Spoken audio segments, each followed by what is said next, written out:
ভাবুন তো, এমন এক স্কুল যেখানে বাচ্চাদের শেখানো হয় মারামারি, গোলাগুলি আর কঠিন সব মিশন। সেখানেই সেরা ছিল ৮৩ নাম্বার ছাত্রী। কিন্তু এই মিশনে ভরা জীবনেও সে স্বপ্ন দেখত সাধারণ জীবনের। একদিন সে ঠিক করে এই সব ছেড়ে সে পালাবে। কিন্তু একাডেমি কি তাকে এত সহজে মুক্তি দেবে? যেখানে এক সুপার হিরো যখন সাধারণ হতে চায়, তখন তার জীবনে আসে অন্যরকম সব চ্যালেঞ্জ। তো চলুন আর দেরি না করে সরাসরি চলে যায় মূল গল্পে। গল্পের শুরুতে আমাদের এমন একটি একাডেমিকে দেখানো হয় যেখানে ছোট ছোট বাচ্চাদের প্রশিক্ষণ করানো হয়, তাদেরকে অনেক কিছু শেখানো হয়। এই একাডেমির যিনি প্রধান, তার নাম হলো হার্ডম্যান। আর এই একাডেমিতে বাচ্চাদের বয়স 10 মাস হলেই তাদেরকে ট্রেনিং দেওয়া শুরু করা হয়। সময়ের সাথে সাথেই তাদেরকে অনেক কিছু শেখানো হয়। আর যখন তাদের বয়স 3 বছর হয়ে যায়, তখনই তারা নিজেদের ওজনের থেকে বেশি ওজনের বন্দুক দিয়ে গুলি করতে পারে। সহজভাবে বলতে গেলে তাদেরকে সবকিছু শেখানো হয়, কিন্তু তাদের কখনোই মিডিয়ার সামনে আনা হয় না। আর যখনই বাচ্চাদের বয়স 5 বছর হয়ে যায়, তখন তাদেরকে ড্রাইভিং শেখানো হয়। তারা এমনভাবে ড্রাইভিং এক্সপার্ট হয়ে যায়, তারা ফুল স্পিডেও যে কোনো গাড়িকে ফলো করতে পারে। প্রত্যেক দিন তাদেরকে বিভিন্ন রকমের ফাইট করতে শেখানো হয়। আর যখনই বাচ্চারা বড় হয়ে যায়, তখন তাদের খুবই বিপজ্জনক মিশনগুলোতে ব্যবহার করা হয়। এই মিশনগুলোতে কেউ তাদের সন্দেহ করতে পারে না। একাডেমির বাচ্চাদের জন্য হার্ডম্যান অনেকগুলো রুলস বানিয়েছিল। রুলসগুলো হলো, একাডেমিতে থাকা অবস্থায় বাচ্চাগুলো কেউ কারো সাথে কথা বলতে পারবে না। এমনকি এখানে তাদের কোনো নামও রাখা হয় না, বরং তাদেরকে চেনা হয় এজেন্ট নাম্বার দিয়ে। এই একাডেমির সব থেকে ভালো যে স্টুডেন্ট ছিল, তার নাম্বার ছিল ৮৩। যেখানে থাকা সমস্ত মেয়েদের মধ্য থেকে এই মেয়েটি সবচেয়ে বেশি ভালো ছিল। একদিন এই সমস্ত মেয়েদেরকে একটি টাস্ক দেয়া হয়, তা হলো এই সমস্ত মেয়েদের একটি কলমের মাধ্যমে একটি খেলনাকে নিশানা করতে হবে। মেয়েগুলো নির্দেশ মতোই কলম দিয়ে ওই খেলনাগুলোকে নিশানা লাগাচ্ছিল। কিন্তু নাম্বার ৮৩, যে কিনা এখানকার বেস্ট স্টুডেন্ট ছিল, সে সেখানে নিজের মতো ইমোশনাল ফিল করে। এই জন্য সে এই খেলনাটিকে কোলে তুলে নেয় এবং সেটাকে আদর করতে থাকে। এই বিষয়টি যখন হার্ডম্যান দেখে, সে তখন প্রচন্ড রেগে যায়, কারণ এটা তার নিয়মের বিরুদ্ধে ছিল। এই জন্য তিনি ওই খেলনাটিকে তার গলা থেকে, শরীর থেকে আলাদা করে ফেলে।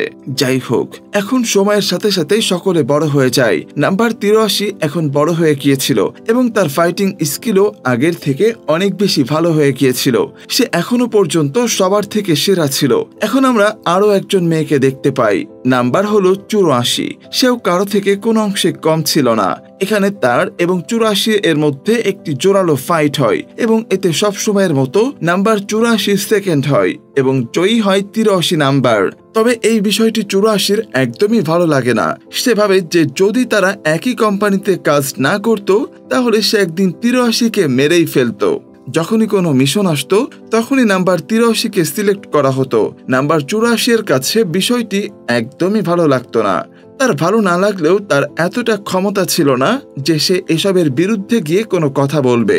যখন থেকে নাম্বার ৮৩কে অ্যাক্টিভ করা হয়, তাকে অনেক রকমের মিশনে পাঠানো হয়েছে। সে সুন্দরভাবে তার মিশনগুলো পারফর্ম করে এবং এইভাবে সে সব সময় হার্ডম্যানকে ইমপ্রেস করে আসে। এখন সে তার কাজ এমনভাবে করত যাতে কারো উপর তার কোনো সন্দেহ হতো না। তবে তারপরেও নাম্বার ৮৩ এর মধ্যে সব ধরনের ইমোশন ছিল, যে কারণে সে অন্য সব সাধারণ মেয়েদের মতো জীবনযাপন করতে চাইতো। এখন নাম্বার ৮৩কে একটা মিশনে দেখানো হয়। সে তার টার্গেটের উপরে নজর রাখছিল। তখনই সে সেখানে একটি পার্টি চলতে দেখতে পায়। যখন সে পার্টিতে থাকা মেয়েদেরকে দেখতে পায় যারা কিনা খুবই আনন্দ করছিল, তখনই সে বুঝতে পারে তার লাইফ সাধারণ নয় এবং সে তার ছোটবেলার অনেক সময় এসব ফাইটিং স্কিলে কাটিয়ে দিয়েছে। তবে সে এখন আর চায় না যে তার কিশোর জীবনও এইভাবে নষ্ট হোক। তাই সে চিন্তা করে যে করেই হোক না কেন সে এই একাডেমি থেকে পালিয়ে যাবে। কিন্তু আসলে সে জানতো না যে একজন মেয়ের জীবন কেমন হয়। আর এই জন্য সে অনেকগুলো মুভি দেখে, যার মাধ্যমে সে জানতে পারে একজন সাধারণ মেয়ের জীবন কি রকম হয়ে থাকে। আর এরপর সে যখন একটি মিশনে যায়, তখন সে সেখান থেকে কিছু ম্যাগাজিন নিয়ে আসে পড়ার জন্য।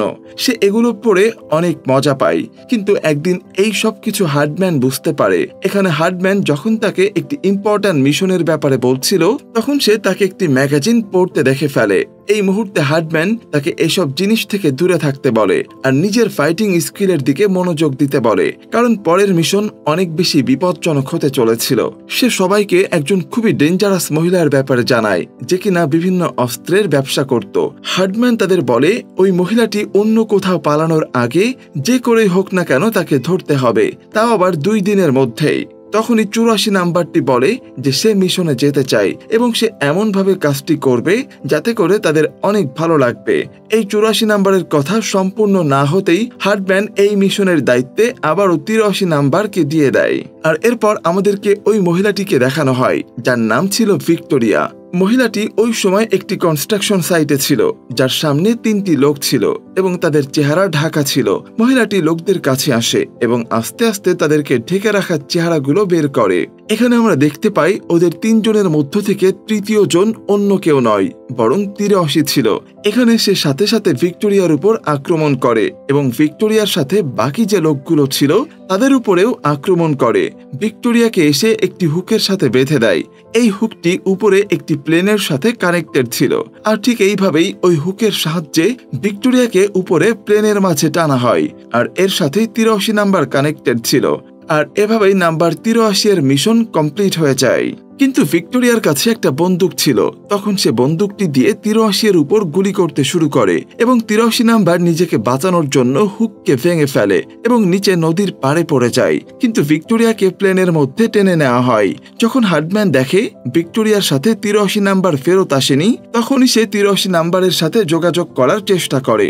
সে যখন হার্ডম্যানের কথা শুনতে পায় তখন সে প্রথমে তাকে রিপ্লাই দিতে চাইলেও তার মনে পড়ে যায় যে এটাই তার জন্য একটি মোক্ষম সুযোগ হার্ডম্যান এবং এই কোম্পানি থেকে পালিয়ে আসার।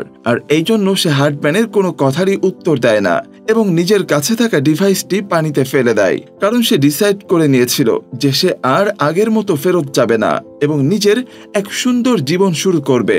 হার্ডম্যান তখন বুঝতে পারে যে তার কথা 83 নাম্বার পর্যন্ত পৌঁছাচ্ছে না এবং তার সাথে কানেক্টেড হতে পারছে না। তবুও সে মিথ্যার আশ্রয় নিয়ে কানেক্টেড বলে ভিক্টোরিয়ার সাথে নিজের মিশন কন্টিনিউ করে। এদিকে নাম্বার 83 নিজেকে বদলে নিয়েছিল এবং নিজেই নিজেকে একটি নতুন নাম দিয়েছিল। তার নতুন নাম হলো মেগান। এর সাথে সে একটি স্কুলেও অ্যাডমিশন নিয়েছিল এবং সে একটি ওয়েবসাইটের মাধ্যমে একটি ফ্যামিলিকে খুঁজে নিয়েছিল। এয়ারপোর্টে মেগানের নতুন ফ্যামিলি তাকে পিক করতে আসে, যেখানে একজন মা এবং ছেলে মেয়ে ছিল। এখানে মেয়েটির মেগানের সাথে পরিবারে আসাটি একদমই পছন্দ হচ্ছিল না আর অনেক অসুবিধা হচ্ছিল।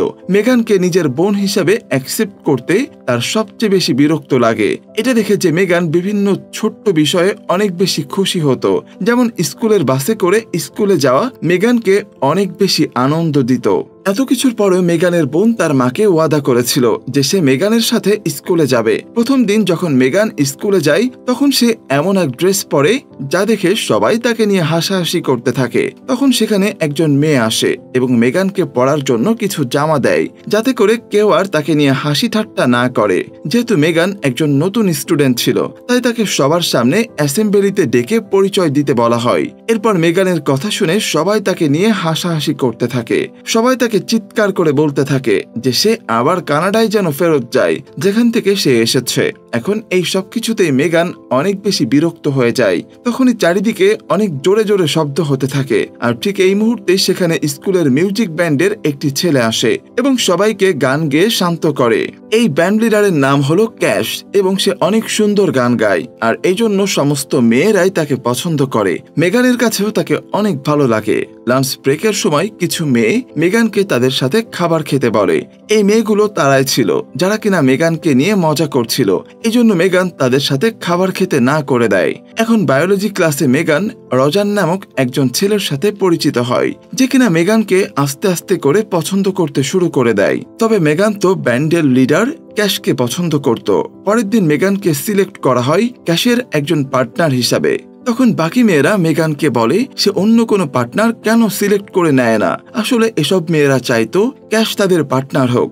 দৃশ্য পরিবর্তন হয়। আবার দেখতে পাই মেগানের কাছে কিছু মেয়ে আসে এবং তাকে বলে ক্যাশ সেই সব মেয়েদের পছন্দ করে যারা কিনা ম্যাসকটে পার্টিসিপেট করে। তাই সে ম্যাসকটে পার্টিসিপেট করার জন্য টেস্ট দেয় এবং সে তাতে সিলেক্টও হয়ে যায়। তাকে পরবর্তী গেম প্র্যাকটিসের জন্য ডাকা হয়। তখন আমরা দেখতে পাই প্র্যাকটিস করার সময় কিছু মাস্ক পরা লোক মেগানের কাছে আসে এবং তাকে কিডন্যাপ করার চেষ্টা করে। এই লোকগুলো দেখে মেগান তাদের সাথে ফাইট করতে শুরু করে। মেগানের এত সুন্দর ফাইটিং স্কিল দেখে সেখানে থাকা সকলেই অবাক হয়ে যায়। তারা সবাই ভাবতে থাকে যে মেগান এত ভালো ফাইটিং কিভাবে করছে। মেগান ভাবে এই লোকগুলোকে হয়তো হার্ডম্যান পাঠিয়েছে তাকে ধরার জন্য, কিন্তু আসলে ব্যাপারটা এরকম ছিল না। মেগান যখন তাদের মুখোশ খোলে তখন সে বুঝতে পারে ছেলেগুলো তাদের পাশের স্কুলের, যারা কিনা তাকে বিরক্ত করার জন্য এসেছিল। এই মুহূর্তে সে লক্ষ্য করে অনেক ছেলে মেয়েরাই তার ফাইটিং এর ভিডিও নিয়েছে। তখন মেগান সেখান থেকে চলে যায়। সে অনেক ভয় পেয়ে যায়। অন্যদিকে আমরা হার্ডম্যানকে দেখতে পাই, যে কিনা তখনও ভিক্টোরিয়াকে ইন্টারোগেট করছিল। ভিক্টোরিয়া হার্ডম্যানকে বলে যে সে যেভাবে এই বাচ্চাগুলোকে নিজের কাছে নিয়ে এসেছে আর তাদেরকে যেভাবে ট্রেনিং করাচ্ছে এটা মোটেও ভালো কাজ নয়। সে এই বাচ্চাদের জীবন নষ্ট করেছে। সে তাদের জীবনকে নিজের মতো করে উপভোগ করার সুযোগ দিচ্ছে না, তাদের অধিকার থেকে বঞ্চিত করছে। তখন হার্ডম্যান বলে সে সবকিছু একটা ভালো কাজের জন্য করছে আর ভিক্টোরিয়া যেন কখনোই তার কাজে নাক না গলায়। এর সাথে আমরা দেখতে পাই ভিক্টোরিয়া নাম্বার 84 এর দিকে মনোযোগ দিচ্ছিল। সে চায় নাম্বার 84কে তার সাথে নিয়ে যেতে, কেননা সে অলরেডি বুঝতে পেরেছিল যে নাম্বার 84 এখানে খুশি নয়। এখন সবাই মেগানের ভিডিও দেখতে থাকে কারণ সেগুলো ভাইরাল হয়ে গিয়েছিল। আমরা দেখতে পাই স্কুলের সবাই মেগানের ফাইটিং স্কিল সম্পর্কে কথা বলছে। তারা সবাই মেগানের অনেক অনেক প্রশংসা করছিল। মেগান এক রাতের মধ্যে ফেমাস হয়ে যায়। এখন তার দিন অনেক ভালোভাবেই কাটছিল। ক্যাশ সেখানে নিজে থেকে এসে তাকে ব্যান্ডে যোগদানের জন্য অফার করে। মেগান ব্যান্ড প্র্যাকটিস করার জন্য সেই জায়গায় যায় যেখানে ক্যাশ তাকে ডেকেছিল। সে সেখানে রজারকেও দেখতে পায়। রজার মেগানকে অনেক অনেক পছন্দ করত। তার মেগানের পার্সোনালিটি অনেক ভালো লাগতো। সে এখানে মেগানকে বলে যে তাদের মধ্যে এমন অনেক জিনিস রয়েছে যেগুলো তাদের দুজনের মধ্যে কমন, কিন্তু মেগান এখানে রজারকে তেমন একটা পাত্তা না দিয়ে ক্যাশের সাথে কথা বলতে শুরু করে দেয় এবং সেও চায় যাতে ক্যাশ তাকে পছন্দ করে। আর তখনই ক্যাশ তাকে বলে যে তাদের স্কুলের একজন ছেলে একটি পার্টি অর্গানাইজ করছে। পার্টির কথা শুনে মেগান অনেকটা খুশি হয়ে যায়, কারণ সে আজ পর্যন্ত কখনো এরকম পার্টিতে যায়নি। সে শুধুমাত্র ছবিতে এরকম পার্টি হতে দেখেছে। যখন মেগান তার বাড়ির দিকে যাচ্ছিল তখন হার্ডম্যানের লোকেরা তাকে কিডন্যাপ করে নেয়। হার্ডম্যান সেখানে ভেবেছিল যে মেগান হয়তো অন্য পার্টির হয়ে কাজ করছে, কিন্তু মেগান বারবারই বলে এরকম কিছু নয়। সে শুধুমাত্র এই জন্যই দূরে এসেছে কারণ সে অন্য সবার মতো একটা স্বাভাবিক জীবন কাটাতে চায়। এই কথা শুনে হার্ডম্যান একদমই বিশ্বাস করতে পারে না, যে কারণে সে মেগানকে একটি ট্রুথ ইনজেকশন দেয়। এটা দেওয়ার পর মেগান শুধুমাত্র সত্যি কথা বলবে। ইনজেকশন দেওয়ার পর সে বুঝতে পারে মেগান এতক্ষণ যা বলছিল সবই সত্যি। হার্ডম্যান মেগানকে বলে তাকে খুব তাড়াতাড়ি আবার তার কাছে ফেরত আসতে হবে, কারণ সে তাকে তৈরি করার জন্য অনেক খেটেছে, তার উপর অনেক টাকা খরচ করেছে, তার উপর নিজের অনেক সময় ব্যয় করেছে। এমনকি সে মেগানকে এমন অনেক কিছু শিখিয়েছিল যা অন্য সবাইকে সে শেখায়নি, আর এজন্যই মেগানকে তার হয়ে কাজ করতে হবে। হার্ডম্যান মেগানকে অর্ডার করে তাকে 2 দিনের মধ্যে তার কাছে আবার ফেরত আসার জন্য, আর এরপর তারা আবারও মেগানকে তার বাড়ির সামনে ফেলে দিয়ে আসে। এখন পরের দিন মেগান রজারকে বলে যে সে একটি পার্টিতে যেতে চায়, তাই রজার যেন তার সাথে যায়। রজার তাকে না বলে দেয় কারণ তার বাবা মা তাকে পার্টিতে যেতে বারণ করেছে। এই বিষয়টি মেগানের একদমই ভালো লাগে না, কারণ সে চাইছিল রজারের সাথে পার্টিতে যেতে, কারণ সেই একমাত্র ছেলে যে কিনা মেগানের বন্ধু ছিল। তাই রজার পার্টিতে না গেলেও মেগান ওই পার্টিতে চলে যায়। সেখানে গিয়ে সে অবাক হয়ে যায়, কারণ সেখানে নাম্বার 84ও ছিল। মেগান ভাবে হয়তোবা হার্ডম্যান তাকে পাঠিয়েছে, তাই মেগান 84 নাম্বারের কাছে গিয়ে তাকে জিজ্ঞাসা করার চেষ্টা করে, কিন্তু নাম্বার 84 তাকে কোনো কথার সঠিক জবাব দেয় না। এরপর আমরা দেখতে পাই রজারও এই পার্টিতে এসেছিল, কিন্তু এখন সে মেগান এবং ক্যাশকে একসাথে দেখতে পায়। তখন সে খুবই বিরক্ত হয় এবং সেখান থেকে বের হয়ে যায়। পরের দিন যখন মেগান স্কুল বাসে করে স্কুলে যাচ্ছিল তখন সে সে বাসের ভেতরে উঠে একেবারেই অবাক হয়ে যায়, কারণ এই স্কুলের ড্রাইভার ছিল হার্ডম্যান। সে এখানে মেগানকে বলে ভিক্টোরিয়া পালিয়ে গিয়েছে, তাই এখন তার থেকে বদলা নিতে চাই, কারণ সেই তাকে ধরিয়ে দিয়েছিল। হার্ডম্যান তাকে তাদের কাছে ফেরত আসতে বলে, কারণ এখন বাইরের পরিবেশ মেগানের জন্য সেফ ছিল না। কিন্তু মেগান হার্ডম্যানকে বলে সে তাদের সাথে আর ফেরত যেতে চায় না। পরবর্তী দৃশ্যে আমরা মেগানকে তার বোনের সাথে দেখতে পাই। তারা গাড়িতে চড়ে স্কুলে যাচ্ছিল। তখনই এক মাস্ক পরা লোক তাদেরকে ফলো করে এবং একসময় তাদের উপর গুলি করতে শুরু করে। মেগান অনেক কষ্টে নিজের বোনকে বাঁচিয়ে নেয়। আর এভাবেই গাড়ি চালাতে চালাতে মেগান তার বোনকে তার অতীত জীবনের সবকিছু সম্পর্কেই খুলে বলে। এখন হঠাৎই মেগানের গাড়ি কেলারের গাড়ির সাথে ধাক্কা লাগে। মেগান এখানে ওই মাস্কম্যানকে ধরার চেষ্টা করে, কিন্তু সে সেখান থেকে পালিয়ে যায়। মেগান ওই গাড়িতে গিয়ে বসে, যেটাতে বসে মাস্কম্যান তাদেরকে ফলো করছিল। আর মেগান বুঝতে পারে আসলে এই গাড়িতে নাম্বার 84 ছিল, যে কিনা মেগানকে মেরে ফেলতে চায়। গাড়িতে তারই পারফিউম ছিল, যেটা নাম্বার 84 ব্যবহার করত। এখন মেগান তার বোনের কাছে যায়, যে কিনা হসপিটালে ছিল। মেগান তাকে জানায় সে খুব তাড়াতাড়ি তাদের পরিবার ছেড়ে চলে যাবে, কারণ সে চায় না যে তার জন্য তাদের কোনো ক্ষতি হোক। এই মুহূর্তে মেগানের বোন তাকে বলে এই আইডিয়াটা একদমই ভালো নয় যে তারা তাকে ছেড়ে যেতে দেবে, কারণ সে এখন তাদের পরিবারের একজন সদস্য। এখন আমরা দেখতে পাই মেগান এবং তার বোন দুজনেই পার্টিতে যাওয়ার জন্য রেডি হচ্ছিল। তারা দুজনের সাথে অনেক ভালো সময় কাটাচ্ছিল। তাদের দুজনের মধ্যে একটি বন্ধুত্বপূর্ণ সম্পর্ক গড়ে উঠেছিল। দুজনে একসাথে শপিং করার জন্য যায়, আর এরপর তারা পার্টিতে যায়। পার্টিতে ওই গুলি করা ছেলেগুলো এসেছিল। সেখানে মেগান এবং ক্যাশ একে অপরের সাথে অনেকটা সময় কাটায়, যেখানে মেগান বুঝতে পারে যে তার পার্সোনালিটি ক্যাশের থেকে অনেকটা আলাদা। তাদের মধ্যে কোনো মিল নেই। সেই সাথে মেগান ক্যাশের সাথে কমফোর্টেবল ফিল করছিল না। তার সত্যতা অনুভূতি হয় এবং সে রজারের কাছে চলে যায়। সে তাকে ডান্স করার জন্য বলে, কিন্তু রজার তাকে মানা করে দেয় এবং বলে সে অন্য একজন মেয়ের সাথে নাচবে, আর এটা অন্য কেউ নয়, বরং নাম্বার 84 ছিল। এখানে রজারের সাথে কে নাচবে এই বিষয়টি নিয়ে তারা দুজনেই লড়াই করতে শুরু করে দেয়। এরকমটি করতে করতে তাদের লড়াই বিরাট আকার ধারণ করে। ফাইট করতে করতে আমরা তাদের কিচেনে যেতে দেখতে পাই, যেখানে নাম্বার 84 মেগানকে একটি চাকু দিয়ে মারতে চায়। সে মেগানকে মারতে যাবে, ঠিক তখনই সেখানে মেগানের বোন চলে আসে এবং নাম্বার 84 পায়ে আঘাত করে। মেগানও নাম্বার 84 উপরে অ্যাটাক করে। এরপর তারা দুজনেই বাড়িতে চলে যায়। বাড়িতে আসার পর তারা দেখতে পায় মেগানের পুরো ফ্যামিলিকে ভিক্টোরিয়ার লোকেরা বন্দী করে রেখেছে। মেগান এখানে ভিক্টোরিয়ার সাথে লড়াই করে নিজের ফ্যামিলিকে বাঁচানোর জন্য। এই বিষয়টি তখন আরো বেশি জটিল হয়ে যায় যখন ভিক্টোরিয়া মেগানের বোনকেও অ্যাটাক করে। এই জন্য মেগান একটু টেনশনে পড়ে যায়, আর সে লড়াই করে না, কারণ সে ভাবে যদি সে লড়াই করে তাহলে হয়তোবা ভিক্টোরিয়া তার ফ্যামিলির ক্ষতি করে দেবে। আর এখন শুধুমাত্র হার্ডম্যানই ছিল যে কিনা মেগানকে সাহায্য করতে পারত। এখানে ভিক্টোরিয়া মেগানকে উদ্দেশ্য করে বলে সে একাই এই একাডেমিতে নাম্বার 1 নয়। ভিক্টোরিয়ায় মূলত প্রথমে নাম্বার 1 ছিল এবং সেও এই একাডেমিকে ছেড়ে দিয়েছে, কারণ এই একাডেমির জন্যই সে তার ছোটবেলাকে হারিয়ে ফেলেছিল। এখন ভিক্টোরিয়া মেগানকে চ্যালেঞ্জ করে আর তার সাথে লড়াই করার জন্য বলে, আর এরপর ডিসাইড করা হবে কে সেরা। এখন তাদের মধ্যে লড়াই শুরু হয়ে যায়। আমরা দেখতে পাই ভিক্টোরিয়া খুব সহজেই মেগানকে হারিয়ে দিয়েছিল, আর ঠিক তখনই সেখানে হার্ডম্যান চলে আসে মেগানকে হেল্প করার জন্য। সেই সাথে আবারও ভিক্টোরিয়াকে ধরার জন্য হার্ডম্যান ভেতরে চলে আসে এবং নিজের বন্দুক দিয়ে ভিক্টোরিয়াকে মেরে ফেলে দেয়। হার্ডম্যানকে দেখে মেগান অনেক খুশি হয়ে যায়। সে তাকে জড়িয়ে ধরে ধন্যবাদ জানায়, কারণ সে তার পরিবারকে বাঁচিয়েছিল। এরপর পরবর্তী দৃশ্যে আমরা মেগানকে দেখতে পাই যে কিনা রজারকে বাড়ি যাওয়ার থেকে আটকায় এবং তাকে একটি হেলিকপ্টার রাইডের অফার করে। এরপর আমরা তাদেরকে হেলিকপ্টারে দেখতে পাই। আর এই হ্যাপি এন্ডিং এর মধ্য দিয়েই আমাদের আজকের এই মুভিটি এখানেই শেষ হয়ে যায়। তো বন্ধুরা, আজকের গল্পটা কেমন লাগলো কমেন্ট করে জানাতে একদমই ভুলবেন না।